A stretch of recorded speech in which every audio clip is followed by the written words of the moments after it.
What's up, y'all? Welcome to another episode of Sports Spectrum Podcast with Matt Forte and Jason Romano. And Jason, today I'm excited. We got future Hall of Fame quarterback Ben Roethlisberger on the podcast with us.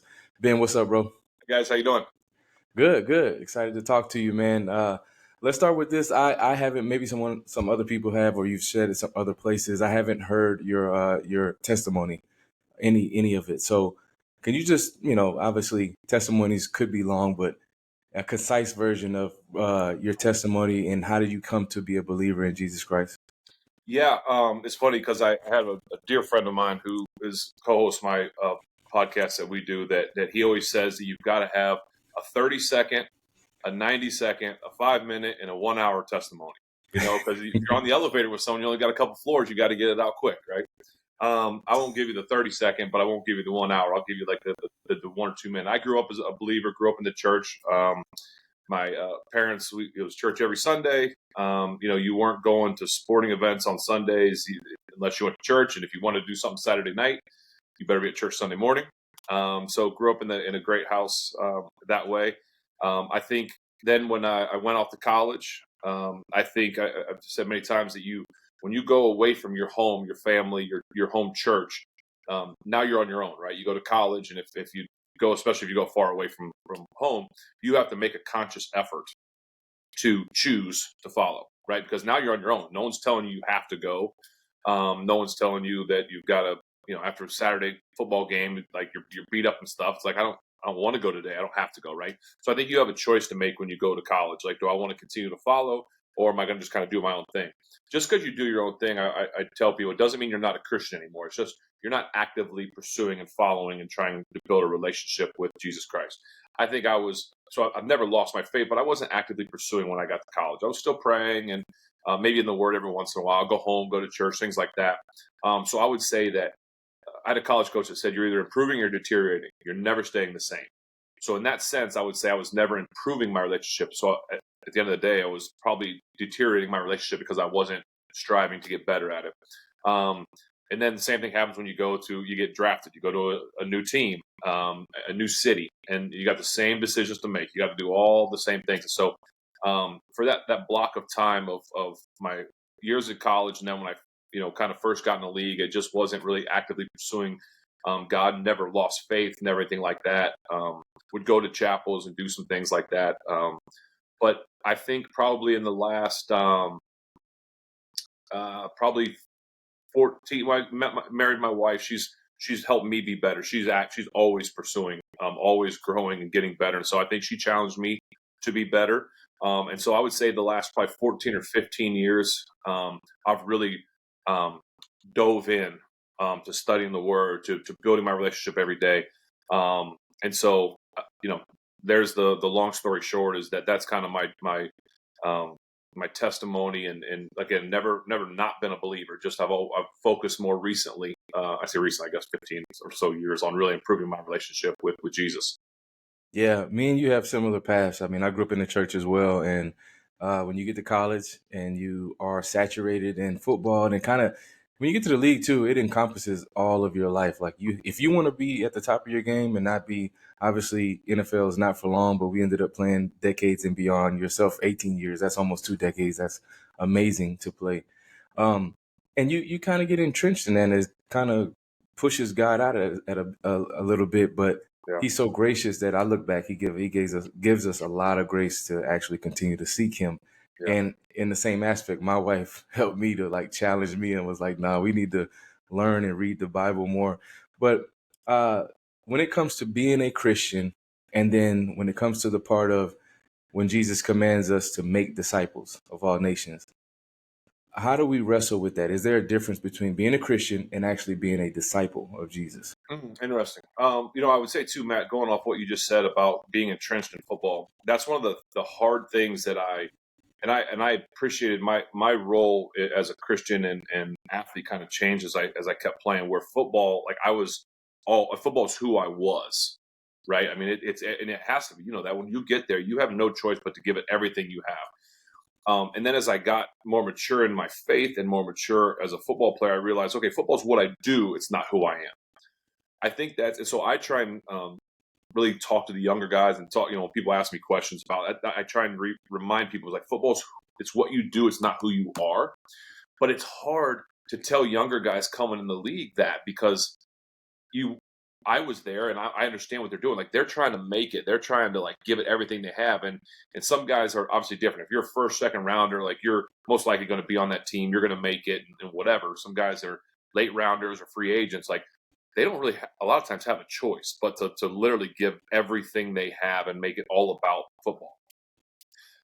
And I think we as a challenge, it's like you can, making football your God, right? Like there's only one God. And I think we wrestle as athletes, people, money, football, all this stuff. And it's okay. I tell people it's okay to have money as long as money's not your God, right? Like God has blessed you and I and many others playing sports to be really good athletes. There's a reason he made my arm work. He's the reason he made you tough and going to run. I mean, there's a reason that guys have that. It's to get things to then steward it. How are we stewarding those things, right? To better the kingdom, to give. And I tell guys, you don't have to feel bad about getting paid a lot of money, but just don't make that money your God. Don't make football your God. It can be important, but don't make it number one in your life. And so that's a challenge that I find when I know I kind of went off a little bit, but it's a challenge I find talking to young guys because I was there too, where football was my God early in my career, especially because it's like you feel like you have to because you want to be the best, you want to succeed, you want to win championships, Pro Bowls, whatever it is. And so it's hard to not do that. I think as a young guy. But anyway, I was kind of not. What was your question about being a difference between being a? No, that's good. That's perfect. That's perfect because think of that when you said that. So that's perfect because that goes. I mean, it gives the contrast of it. Not many people grow up and they say, "Hey, what do you want to be when you grow up?" And they go, "A disciple." Yeah, right. Of Jesus. Nobody said. They say, "What do they want to be?" And they'll say professional athlete or pick a specific sport or a lawyer, doctor, whatever. Right. So, what do you want to be? That's important. So you're being that. So once you become that, it can be your identity. And that's the dangerous thing that pro athletes deal with that I think on the outside, a lot of people don't have grace for. They're like, dude, you make millions. You don't have any problems. You can do whatever. So there's a lot of pressure that comes with that. But more specifically with the quarterback position, there's all the attention on you. The cameras are always on you guys. They see every facial expression. They see every word that's said or whatever. Just talk about how you dealt with the pressure of being a quarterback, the main, key part of the face of the franchise. But then also when you win a Super Bowl, there's the pressure always the next one. And can you do that? Yeah, I mean, I think that's always the goal is like, we all play this sport to win a championship. No one wants to go into it and be like, well, you know what? I just want to play for 15 years and whatever happens, happens. Like, no, we're trying to win championships and you want to win as many of them as you can. And I was blessed to win 2, playing 3. And when you go there, you get a taste of it. You're like, man, I want to keep getting this. I want to keep striving to win. And so, yeah, I mean, it's definitely something that it's as a quarterback when all eyes are on you. And I tried to especially do that. Again, part of me wishes that I would have been growing and where I am now, like even like early on, like I felt like I could have like been a better disciple for all my years instead of the last, 10 to whatever it was, 11, 12 years. Even in the back end, like, man, I wish I would have been on fire for Jesus like I am now when I first started. And that's the one thing, like you say, dear younger me, like, man, what if I had any regrets? Like that would have been awesome to be on fire for Jesus then, because then I felt like I could have used my platform even more so than I do now and whatever. But we talked about it before this thing started. It also feels a little bit like being a Christian athlete's cooler now than it was when I first got in the league. No excuses. It just feels like it's same thing. Like golf's cool now. Golf wasn't really cool when we grew up. Things change, and so I think I just think that being that is a cool thing to do. So being a quarterback, guys are not afraid to talk about being a Christian and having faith and knowing the responsibilities that come with it, and so it's just it's an awesome challenge. I'm glad guys are rising to that challenge. I mean, Sports Spectrum magazine and all that stuff that now these younger athletes are getting and looking at it and be like, holy cow, I didn't know so-and-so's a Christian. I didn't know so-and-so's a Christian. Man, that person's really good. It's not one or the other. You're not a Christian athlete. You can be a Christian athlete. You can be successful and be a Christian, and that's cool.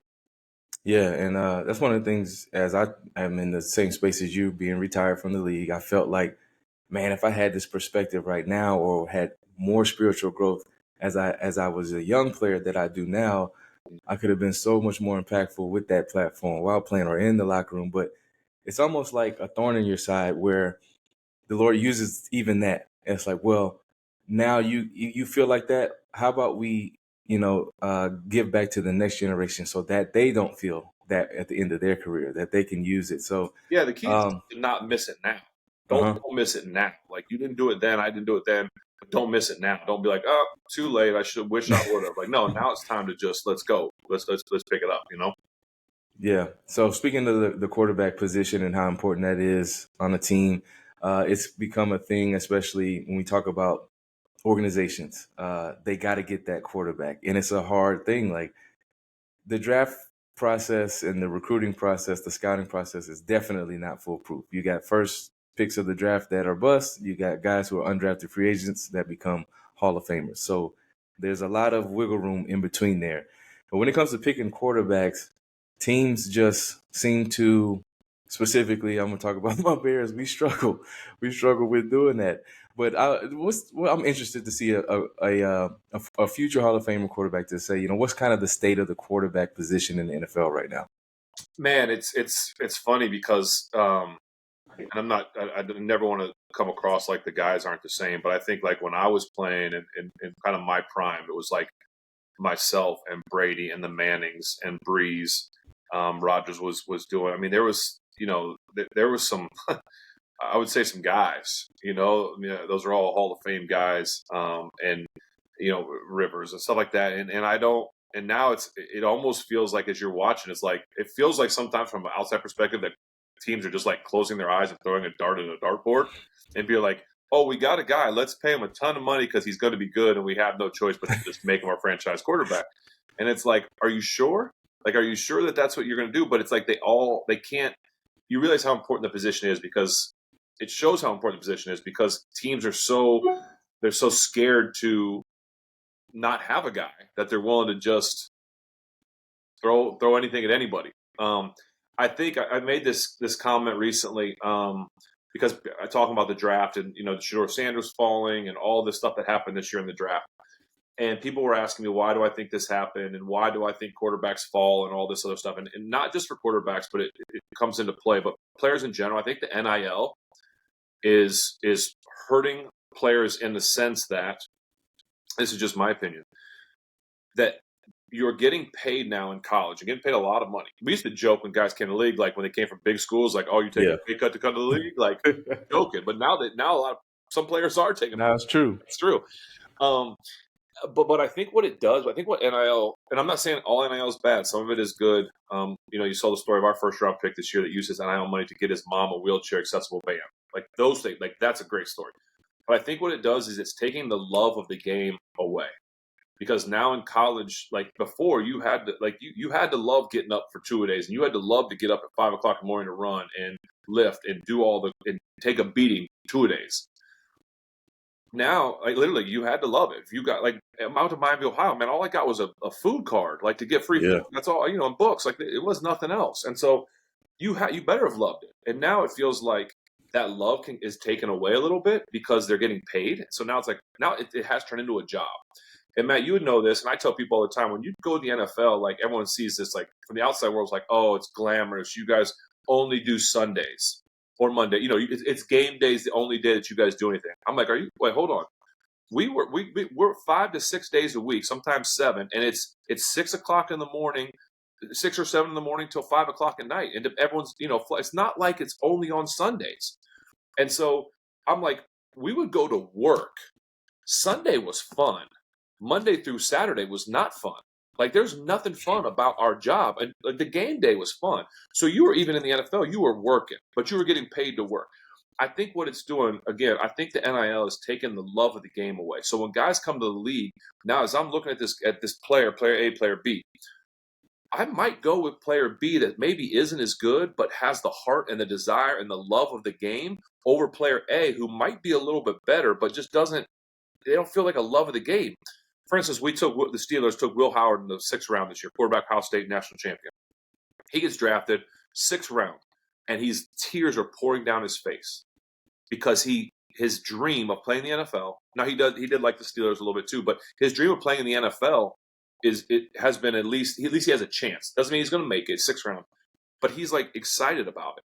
And then you watch other guys that like they get drafted and they're like, let's go throw a party, let's have cameras, let's do all this other stuff. And again, I'm not trying to bash any one person or any, but you just see sometimes the difference in the love of the game. And I think that's where NIL, and I think I'm not saying NIL is the main issue, but it's taken to me some of the love of the game away from for certain players. No, that's facts. Because when it comes to college, even when we were playing, there were certain aspects of college football that I felt were hindering college players from across the board, whether it be quarterback, running back. I remember a running back we drafted like 4th round. He came in and I was kind of running the meeting and helped running the meeting at that point, because as a veteran, you kind of help these young guys. You're like, I want to teach y'all what I know.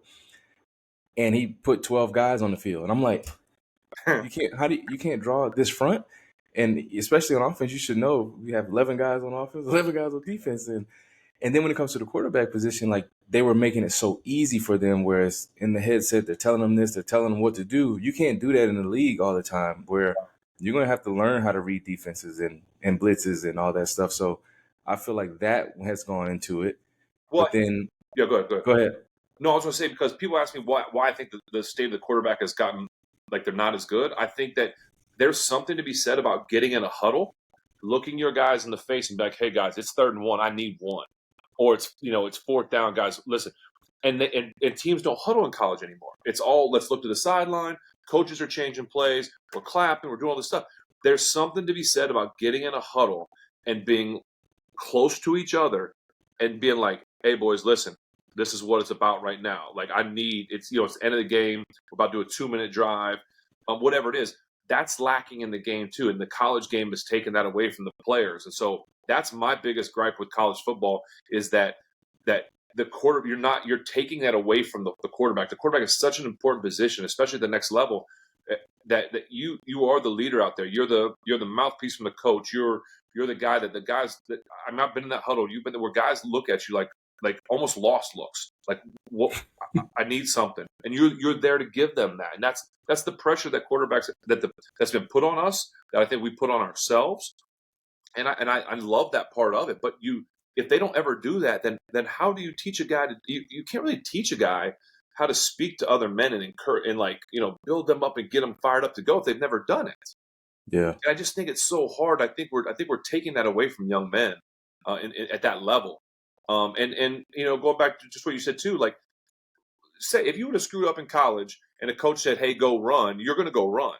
Nowadays, it's like, I'll just go. I'll go transfer over here. Like, what are we talking about? Like, there's no more. If I don't like the way a coach looks at me, I can transfer to a different school with no penalty and maybe get more money.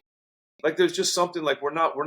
Sports are not helping to raise men to be men like they used to be, in my opinion. Again, I'm probably the old head that I listened to old heads talking about a long time ago, but that's just how. No, you're on the right track, because there is the evidence of it, right? Because when you microwave food, it loses nutritional value, and there's been a microwaving process of the college part where let's eliminate the hurdles or the obstacles. Let's eliminate the adversity part to be efficient, to win, just to win. That's the goal, which, yes, it's the goal, but you're there to develop, man. And the best college programs are there, those coaches who say, you know what, I'm here developing young men. Yeah. Because most of y'all aren't going to really make the league like that. Yeah. If we're going to be honest about it. Let's talk about the preparation that we were talking about. There's a lack of the passion within preparation. I remember being in at Tulane, and bro, like, you go to class and I'm looking around. I know, I'm like, it's a long shot that I could make the league. So my preparation has to be on point, whether it's the classroom or on the field. And people see the glamour part, but I think it's the same thing in the spiritual life. Like, people will see people on TV talking about Jesus and they're using their platform, great, but they don't see the preparation that goes into that, where the spiritual growth came, or the issues in life that money can't buy or save you from, or the issues that in life that come in and someone close to you loses their life, right? Like some of these things that the way the ups and the ebbs and flows of life comes, there's no vacation that can make that feeling go away, or that disease that someone has, it can heal it. But Jesus is, the King of Kings, where he can do those things. So let's talk about a little bit of the importance of your preparation spiritual, and how that flows into your spiritual growth. Yeah, I mean, it's the Bible. It's the book right here sitting on my desk. You know what I'm saying? I mean, that's our playbook. That's our life. Whether football, whatever sport we're in, we get a playbook, and that playbook is used so we can be better, so we can prepare for the opponent, so we can prepare when certain things come our way. Excuse me. What are we going to do? How are we going to attack this defense? Attack this opponent? Well, God gave us a playbook.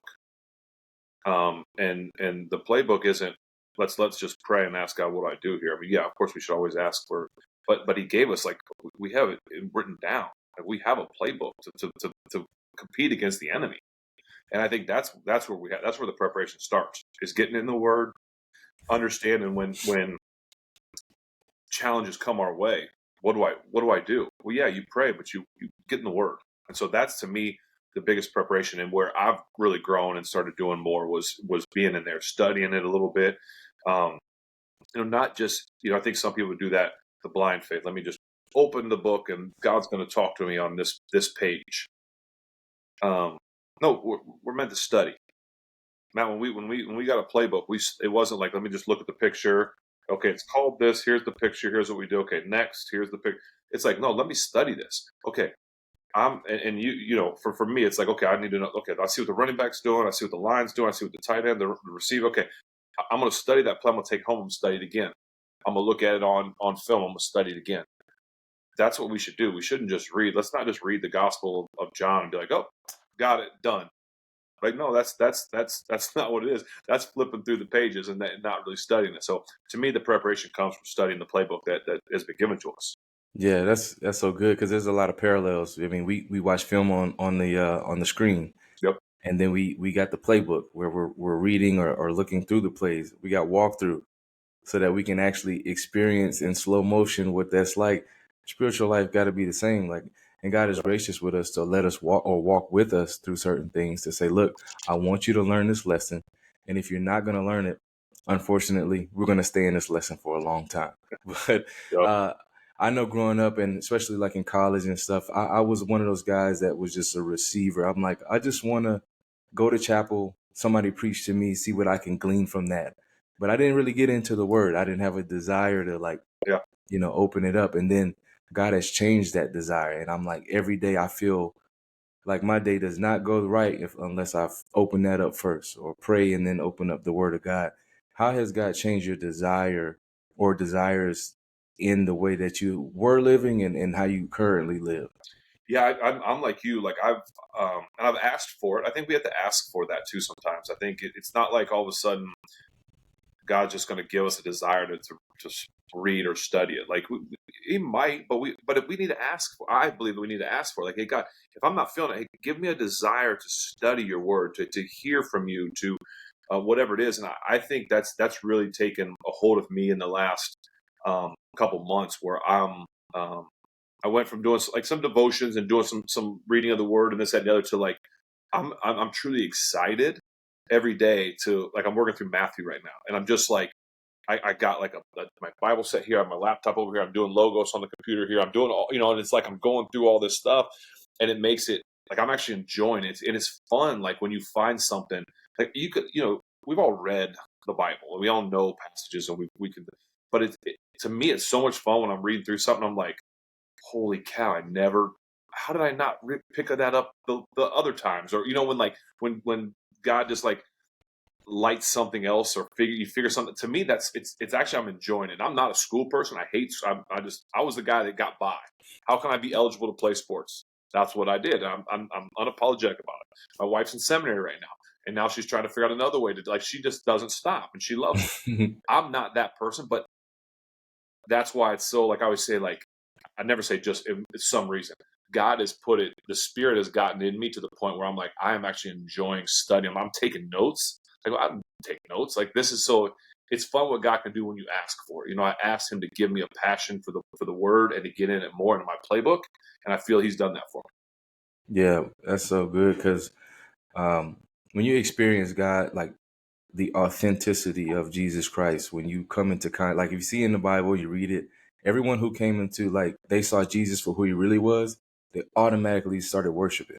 me. Mm-hmm. Like it's a constant in the Old Testament and the New, and it's like unmistakable. So that desire gets, it never leaves. But for those who may be listening or watching, and they say why, like study, what do you? Because there's verses, study to show thyself approved, or I think it might be in Timothy where he's saying, always be ready to give a defense for the gospel. And it's like, well, studying the word, reading is like, why should I do that? Talk to them. I mean, I thought we don't have to, but I would. No, I just think if you want to improve, I mean, we just talked about, right? The word is the playbook. And would I tell someone that if someone came to me and said, "Hey, listen, I believe in Jesus. I believe he's my savior. He died for me, and I pray to him every day." But I just that's kind of where it ends for me. I say, okay, so are you working on your relationship every day? Are you just, is it just like, let me bow my head and pray at night? Are you praying before meals? Or are you talking to him? Are you having a relationship with him? Because that's what I think, and it's something that we talk, I know people that have kids, especially, your kids will go through a phase, and I think adults do too. I shouldn't say just kids, but it's a kids. I do it more when I think about my kids. It's like, well, how do I know? Like, there's no physical way to know that that there is a God, right? Like, there's no, you see things that you see the leaves, you see the grass, you see this. How do I know? I can't. How do I talk to someone that I can't really ever see? You know, and that's where we talk about our faith, blind faith. I mean, you can't see the wind, but you see the effects of the wind. It's the same sort of thing, and so I think that's the same thing that we have to, when we talk to people, that I think that'd be the biggest thing. People would say, well, I'm going to talk to them about, like, have a conversation. I mean, I'll be driving in the car. People probably think I'm crazy when they're driving by me, like, who's he talking to? Like, there's nothing wrong, in my opinion, about driving in the car and just, like, I'll be having a conversation. Like, I think that's completely, perfectly, probably crazy, but fine. Like, there's nothing wrong with it. You know what I'm saying? And so Yeah. I just think I think that we have to, tell people that there's multiple ways to grow in your faith, and having a true, genuine relationship is one of the best things that's ever happened to me. Yeah, I can't see the air, but I have faith that it's in my lungs and I can breathe it. I can't see gravity, but I'm not going to jump off a building and say, like, let me see if it's real or not, Yep. But it's our relationship. I'll give an analogy. I guess my wife, she's straight out of Chicago. Then she didn't fool with football. She's a Bulls all day. Like, grew up, obviously, 90s, Michael Jordan, all of that, all the championships. But didn't understand football, wasn't really interested or whatever. But when you have a relationship with someone who's in the game, it changes. So then she had the desire to learn about the game because I'm playing in the game. And she had the desire to, learn what all goes in, what's the cover two, and all this other stuff. Like, my mom learned that at an early age because her son is playing. Right. So my mom was like, man, she could tell you all the coverages and everything. But it's like it changes your desire because you have a relationship with someone who's in that, who's in the thing, and what a relationship we have with Jesus because of what he's done for us. But you mentioned kids. You got three. You're a dad of three, Yes. and just what comes into all of that, because we can be disciples and do all this work, whether it be foundation or charitable work or giving back to the young athletes, but it really starts in the home. How has that been? Just being a father of, I mean, obviously of notoriety and people know who you are, and being able to make money and having, like, raising kids in affluence. I know I've always had a little struggle with, because I didn't grow up like that. So when my kids have these opportunities and everything, I got to let them know this isn't normal for everybody, especially I didn't grow up like this. Yeah, we're having the same conversations. The same way, both my wife and I grew up with very, lower middle class, didn't have any of this stuff. And it is hard because the kids don't understand and appreciate it. Many times I had to tell them, no, mom and dad have money. Y'all don't have any money.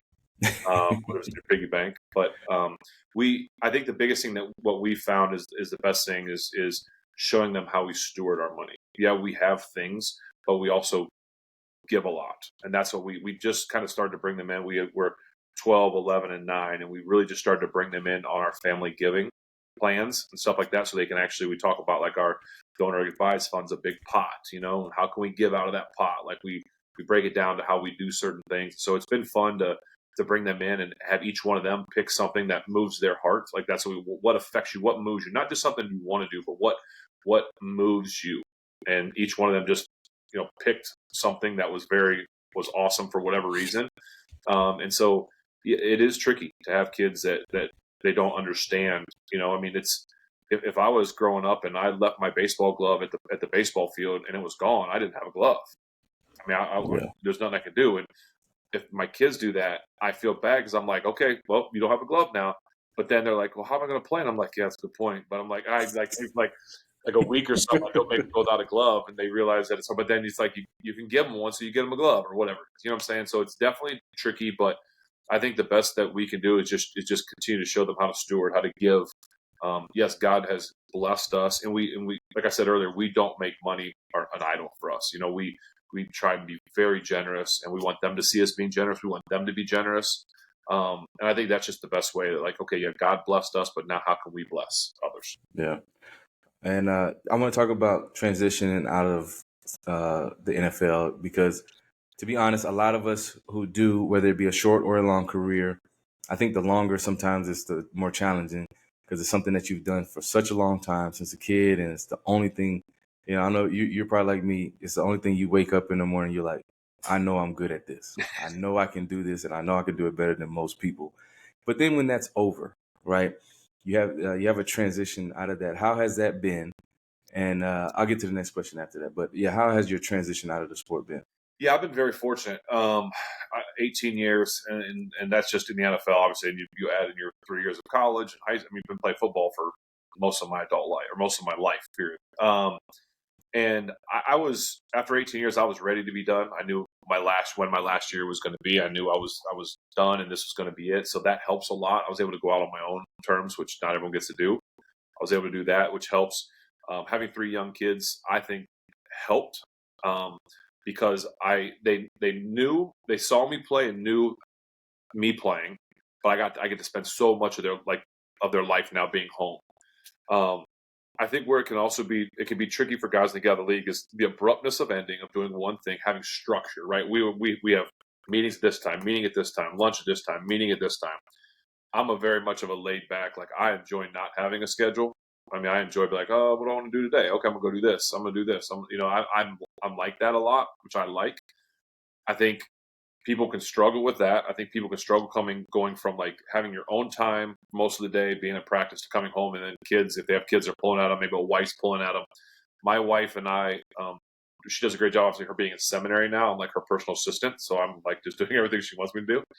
But I think that can be hard too when people, if you come home and your wife doesn't do anything, she's always just been at home, and then you come into the house, you start butting heads, right? And that can be tricky. For us, it was good because when I came into the house, not that she left the house, but she started doing this, like seminary, doing her own thing. So she kind of went away, for lack of better words, And so we kind of have not stepped on each other's toes, which I think has been really, really helpful.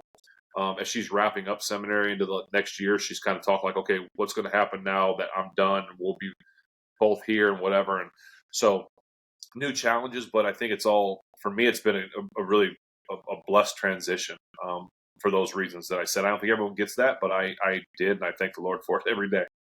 Yeah, it's a blessing to be able to decide it because in this sport, obviously, yes, there's cuts and injuries and things like that could end your career. But what a blessing! You retired in 2021 after that season. I don't know if you had these feelings like most people. You get a year out, you start to get that itch. You're like, I kind of actually feel pretty good. Maybe I just needed a sabbatical. How many calls did you get from teams? Because I know teams like to call guys out of retirement, especially at the quarterback position. Yeah. Never at running back, but they call QBs back. Yeah. Did you get those calls, and were you kind of thinking about coming back? I had there were a couple calls. When Aaron went down, when quarterbacks go down, I think they more call my agent, let's gauge some interest here. And I at the end of my career, I had a chance to go play like somewhere else. And I chose not to. I chose to go back to Pittsburgh one last year. because I just couldn't see myself anywhere else. I mean, 18 years with one team, it just felt it felt too special, and so then to then come back. I mean, it killed me as a Joe Montana guy to think of him in the Chiefs, or when guys went to other teams, it's like, no, don't do that. So I didn't miss anything. I missed the locker room, but I didn't have the locker room my last year because all the guys I was close with were all gone. There was like a 12-year age gap my last year between the next closest guy. So it was like I was closer in age with the coaches than I was a lot of the players. There were a couple of times the next year that I missed, like, okay, the Steelers have the ball, 2 minutes to go, down 6. I'm like, oh, this is what I want. Like, something like that. But in terms of like my body feeling better and all this, that, and the other, I never really had the itch to get back. I was thankful for that. Jason? Yeah, real quick, Ben, 2 questions, and thanks so much for your time. This has been such a great conversation. I could listen to you two talk football all day. Your favorite Bible verse? You talked about getting into the Word and the importance of being in the Word, but a lot of us have a life verse or a verse that really sticks out. Is there one for you that you can kind of point to? I feel like I always had, like, like you go through life, I think, and you're like, oh, this is mine. I love this. There's Psalm 37:29. He stumbles. Lord picks him up with his hand. I think one that is really kind of sticking with me now is in Galatians. Ephesians 4:29. No matter whatever comes out of your mouth, meant to be glorifying, uplift the Lord, so it may help other people. Like that. To me, that's just been my last year or two. I feel like I go through phases. Like people are like, "What's your most favorite Bible verse?" Like, man, what is it this year? What is it this year? Like, I feel like that's. But if you get in the Word, I think that's what happens. Something hits you, and you're like, man, this is my mantra of the year or 2 years or until the next thing is going. And so that's kind of my one now, and I try and live by that. I mean, my kids, I've been, for instance, I don't curse, right? And people know me not to curse, and that's like.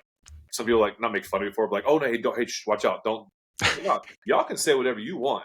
I'm just not going to, and it doesn't. Yeah. But I just feel like, especially having young kids who, like I said, are at that age where they're going to hear everything, and they're, it's kind of one of those things like if we're watching a show or if you're watching a game or something, and they catch someone cursing, all my kids go like, they look over like, oh, what happened? And it's like, hey, people are going to like, you guys are learning. People, just because you don't hear it in this house doesn't mean it's not spoken.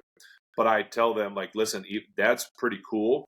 It's still, we go places and people want to come up and take pictures and get autographs and talk to me, and they still think it's kind of cool. And I'm like, but see, what comes out of my mouth is not just like bad words, but uplifting words, like speak life to people. And I just think that's so important. No, it's a great verse, Ephesians 4:29. Last question from me, and then Matt can wrap it up. How can we be praying for you? Like, we've been wanting to really incorporate prayer into this show. We prayed before we started. Is there something right now that you just, as the audience is listening, as Matt and I kind of walk out of here, how can we be praying for Ben Roethlisberger and his family? Oh, interesting. That's kind. I would say just because of, we're as my wife's kind of starting to wrap down. I hope she'll get mad and tell people that she's in seminary, but as she's wrapping up school, how about that? Just with kids, they're at that age where it's like, again, 12, 11, 9, what's next kind of for our family, in terms of, foundations and just kind of the next step in life, in her transition. I said, we were able to kind of, she went this way as I came back in the house. Well, she's going to probably come back into the house. What's that going to look like? Am I then going to go do, so just trying to figure out what's next steps in life, I think would be great. Yeah, Matt. Yes, sir. No, it's been a good conversation, man. And we appreciate your time, and thank you for being on the Sports Spectrum podcast. Looking forward to the next one.